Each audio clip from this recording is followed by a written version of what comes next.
Since last year I reviewed Christmas parties, this year I'm gonna be reviewing Christmas movies from We Bare Bears. And before you ask, yes, I am aware that The Perfect Tree is technically the second We Bare Bears Christmas special, so my information involving that Christmas movies was the second special and there was no third special whatsoever, I was false. But then again, last year I only watched that episode, and as of right now, I've already watched all the episodes of We Bare Bears, and I am being serious for real. So anyway, what is this episode mainly about? It centers around the Baby Bears completely having a job at the video store where people can rent a movie, and the antagonist in this episode is Harry, who is the typical stealing something and making everyone miserable. He's basically the Grinch of this episode. And when they told him about how many movies had been rented and the fact that they're really good to watch during the holidays, this gave Harry an idea by dressing up as Santa Claus to fool the Bears in order to steal the movies. This episode, I wouldn't say it's good or better than Christmas parties, but at the same time, since this is a Baby Bears episode, you can actually expect some juvenile humor and also cutesy moments from the Bears. Okay, just to get this out of the way, I should talk about the Baby Bears in these episodes, and the fact that as of now, Cartoon Network has been airing episodes of We Baby Bare Bears at this point. Since this is the third time this cartoon is doing a Christmas episode, I think it's really understandable onto having the Baby Bears have a Christmas episode of their own. Especially the fact that they're probably the highlight when it comes to some of the episodes that they'll center around in this show. And I can understand onto why there's a spin-off at this point. After watching most of the episodes, well, all of the episodes, I can really understand onto why people want to see more of the Baby Bears continuing on even after the movie premiered of this year on digital and Cartoon Network and stuff like that. However, if there's one thing I need to address, which is my nitpick of these types of episodes, is that there's so many Baby Bear episodes in the later seasons to the point that even if there might be an explanation onto why there hasn't been any focused characters like the main characters in their normal age or the other characters, which I'll get to next year. But when I completely look at these episodes and the fact that it's cluttered with We Baby Bears episodes, I really found it really frustrating to actually watch these episodes constantly when it's completely overshadowing other character development, mainly from Nom Nom and Lucy. But I'm gonna have to get to most of that in the following year, because as far as I'm concerned, this is one of the issues I have with these types of episodes. I know this has nothing to do with the episode itself, and it's been like 2 minutes since I've been discussing about this topic, but I just want to get this out of the way, because if I'm ever going to talk about We Baby Bears, which is the spin-off, I'm probably going to have to talk about the episodes from We Bare Bears first, because there are so many to the point that I honestly don't know how they're going to manage to make original ideas of having We Baby Bears around the world. Granted, it had potential with interesting ideas, but after watching the many episodes from this, jeez, it's just really unbelievable on the fact that they put more focus on these type of episodes instead of putting focus on Nom Nom and Lucy. Again, I will discuss everything about that in the following year, and trust me, I will. But getting back to the episode, I still really enjoy it for how it executes the Baby Bears into a situation where they completely have their times to themselves while also just trying to take jobs around the world.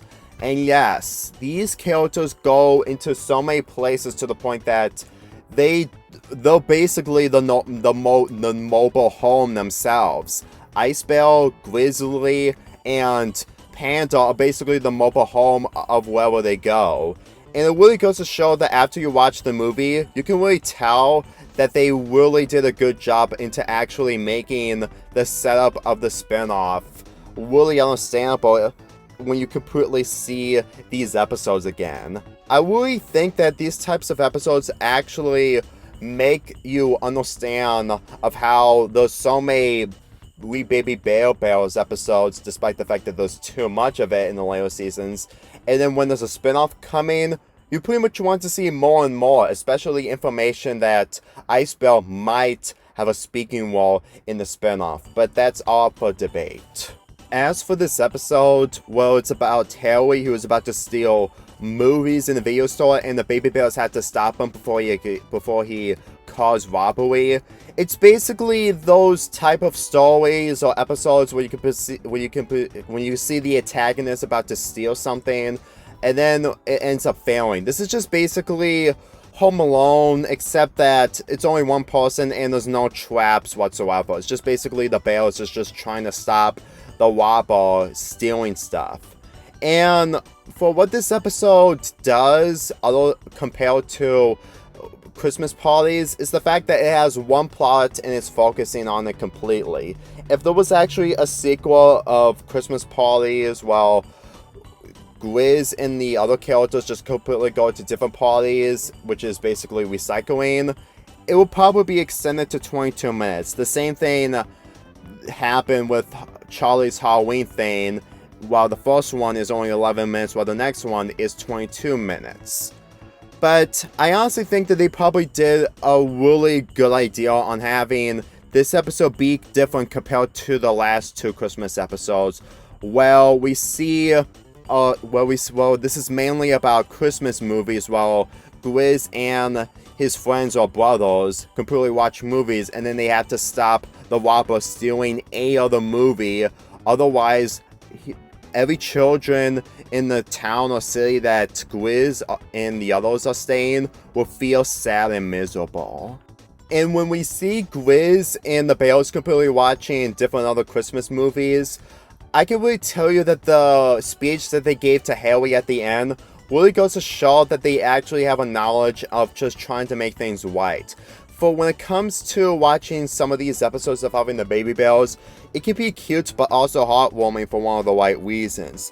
Sure, the cast the Grizz, Panda, and Ice Bear who grew up, who interact with other characters, may have some heartwarming moments, but when you completely see what they do when they're at a very young age as babies, I really think that they probably knew how to actually make the execution of these types of plots really work and actually make you feel of how they're going through. And believe me, next month I'm going to be reviewing another Baby Bears episode while it's centering around Ice Bear.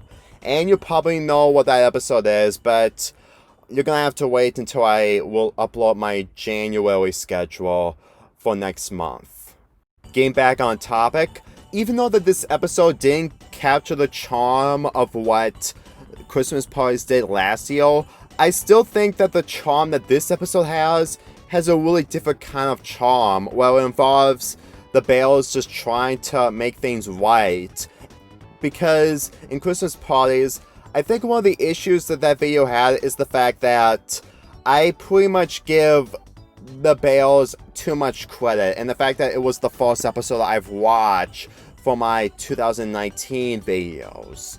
So when I completely see these characters at a young age, I can really understand that the motivations really makes everything justifiable on just trying to make things right for everyone. Don't believe me? Well, let's get into the conversation that they have with Harry.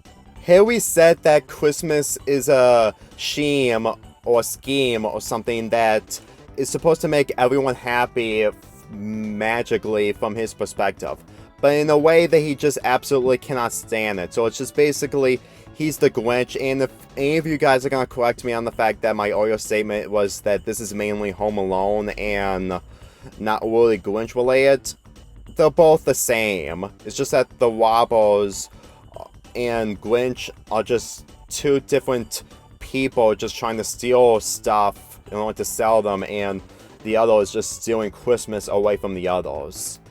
So, all I can say is that what Haley's doing is just basically doing for his own benefits, because he just thinks that Christmas just isn't something that is for him like it was in his past. And since I say that, Grizz completely told that Christmas is about giving and not stealing.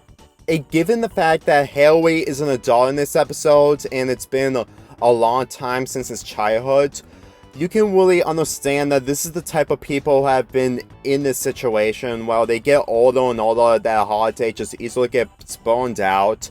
And then when the memory comes back to them just before they're about to completely cause robbery, that is the moment where you can actually see redeemability from the antagonist in these episodes.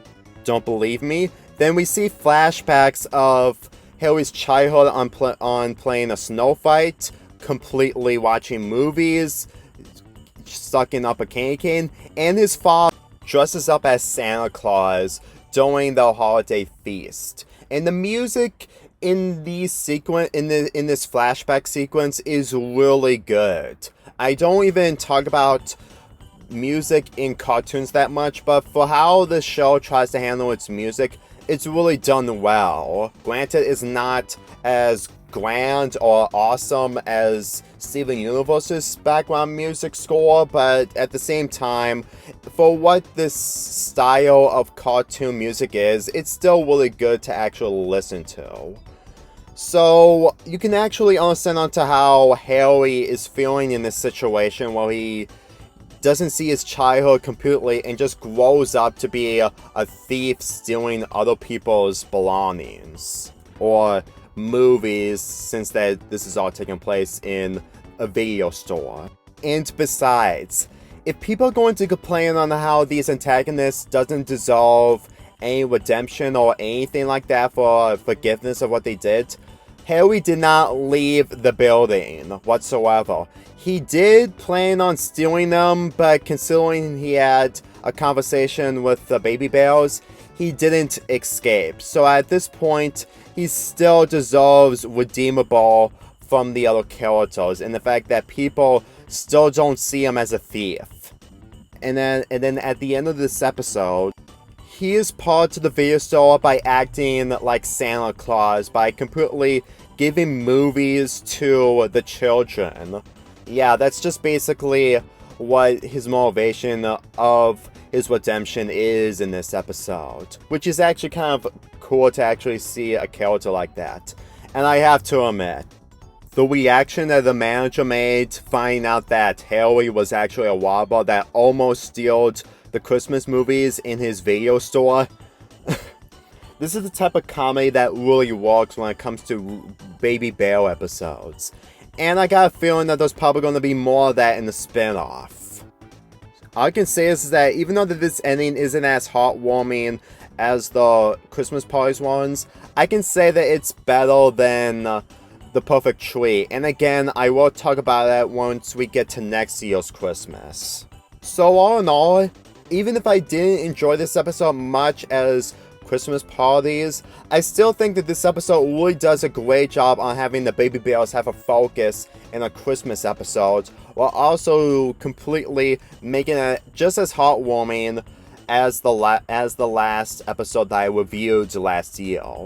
So, if there's anything I can really want to look forward to involving We Baby Bear Bears and the fact that it's the spin-off, I really hope that they actually do a 22-minute episode involving the baby bears going on a Christmas adventure. Granted, it may happen by the time of this upload, or it could happen either next year if this show actually does continue. Well, the spin-off, that is. But as of now, I'm still going to have to review The Perfect Tree next year, so it's probably going to take a few years before I actually talk about the Christmas episode of We Baby Bear Bears, if it does have one. I give Christmas movies a 7.75 out of 10.